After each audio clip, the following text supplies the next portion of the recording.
What's up, football fans? Welcome back. It is time for a review of Game Week 2 in the Premier League. Game Week 1 had some twists and turns and it was quite exciting, but I can promise you, Game Week 2 was even better. The week started off with Brighton over Albion taking on Manchester United on Saturday, and that was quite a cracker. The game started off with Danny Welbeck with a goal in the 32nd minute, assisted by Kaoru Mitoma, and Manchester United then equalised through Amad Diallo in the 60th minute when he was assisted by Nozer Mazraoui. Not long after that, there was another chance that Manchester United thought they had taken the lead when Alejandro Garnacho sent a ball into an open net, but it deflected off Joshua Zirkzee, who was in an offside position, and that meant that his goal was cancelled out, and Brighton and Hove Albion left it late as they got into United's box and finished the game off. The second game of the weekend saw Crystal Palace take on West Ham United in a game that could have been either side's game, but West Ham United showed that their new signings could have helped quite a bit, and it led to a 2-0 victory for the Hammers.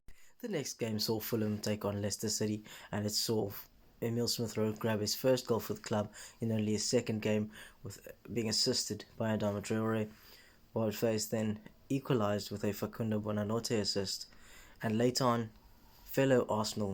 former Arsenal player, Alex Iwobi, scored the winner in the 70th minute. After a decent start to life in the Premier League after all those seasons, Ipswich had a 2-0 loss to Liverpool in the first week, and they pulled the lead in the 7th minute against Manchester City when new signing Sami Smodic grabbed the lead for them, being assisted by Ben Johnson. 5 minutes later, though, Erling Haaland took matters into his own hands and scored a penalty. But the goal scoring did not stop there. 2 minutes later, Kevin De Bruyne had a goal after being assisted by Savinho, and 2 minutes after that, Erling Haaland grabbed his second, being assisted by the scorer of the second goal, Kevin De Bruyne. And later on in the game, Haaland secured his hat-trick, and, as usual, he's going for that golden boot again. In game week 1, Everton took a 3-0 loss against Brighton, and things got even worse for them as Tottenham found their feet yet again and also remain unbeaten, getting a 4-0 victory over them with a goal from Yves Bissouma, 2 goals from Heung-min Son, and Christian Romero ending it off in the 71st minute. Once again, Everton are in big trouble, and we'll have to see what happens for them in game week 3.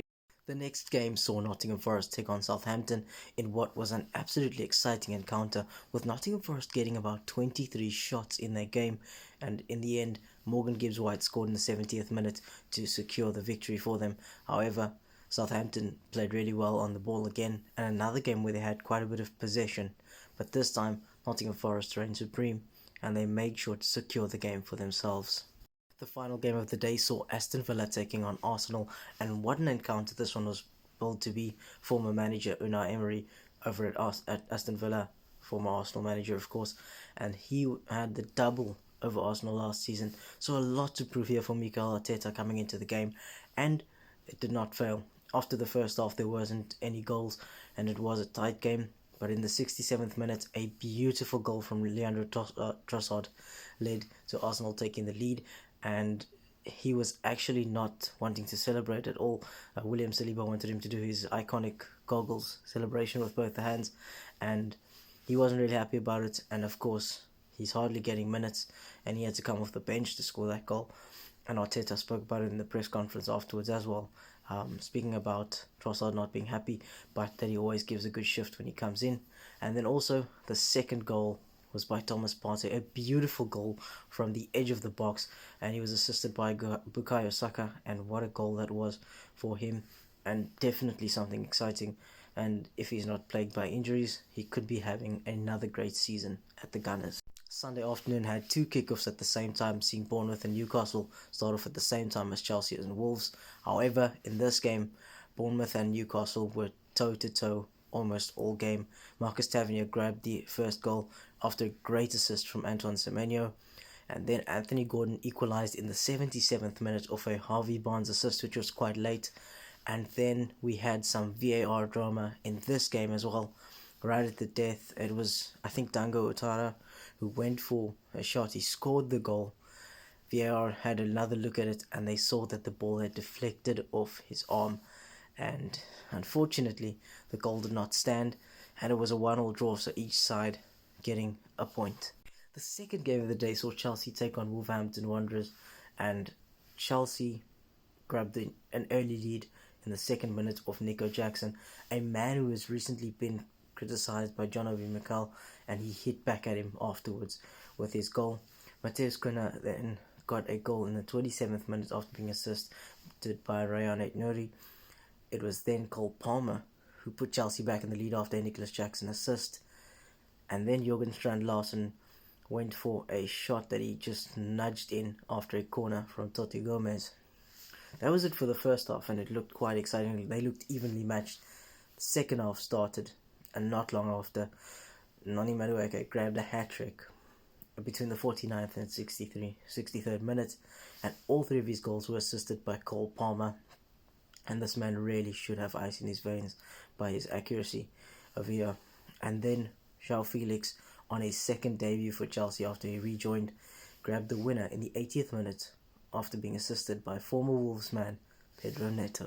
The final game of the day and the weekend saw Liverpool take on Brentford, and what a game it was. 13th minute saw Luis Diaz grab the goal for them after a Diogo Jota assist, and the game had a lot of end-to-end football.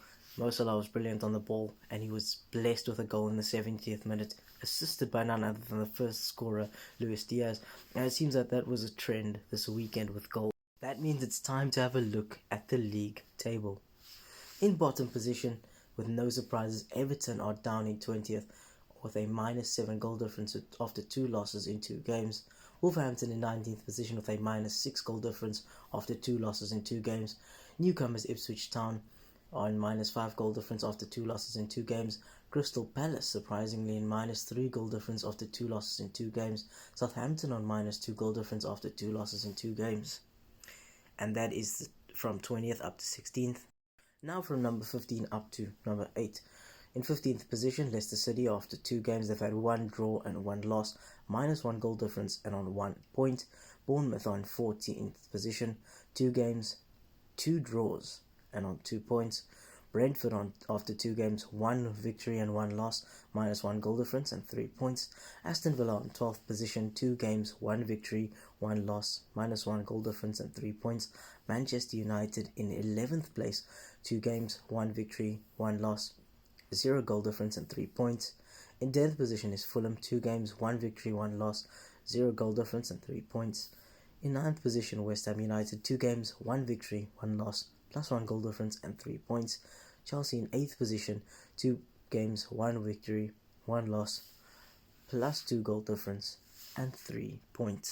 Now it's time to have a look at the top of the table. In 7th place, Nottingham Forest with 2 games, 1 victory and 1 draw, +1 goal difference and 4 points. Newcastle United in 6th place, 2 games, 1 victory, 1 draw, +1 goal difference and 4 points. In 5th place is Tottenham, 2 games, 1 victory, 1 draw, +4 goal difference and 4 points. In 4th place we have Liverpool, 2 games, 2 victories, +4 goal difference and 6 points. 3rd place is Arsenal, 2 games, 2 victories, +4 goal difference and 6 points. In 2nd place is Brighton and Hove Albion, 2 games, 2 victories, +4 goal difference and 6 points. And in 1st place, Manchester City with 2 games, 2 victories, +5 goal difference and 6 points. It's time to have a look at the top assisters in the league, and we'll start off with those at 2 assists or more, because there are so many players tied on 1. So tied for 2nd place, Bukayo Saka and James Maddison, both with 2 assists. And in 1st place is Cole Palmer with 3 assists. And now it's time to look at the goal scorers, and the same thing, we'll only look at those with 2 goals or more. Tied for 3rd place, we have Danny Welbeck, Heung-min Son, and Mohamed Salah, both with 2 goals apiece. In 2nd place is Noni Madueke with 3 goals, and currently leading the Golden Boot race is none other than, surprise, Erling Haaland with 4. That's it for the review of Game Week 2. Thank you so much for watching as always, and I'll see you next week after the end of Game Week 3. Thank you.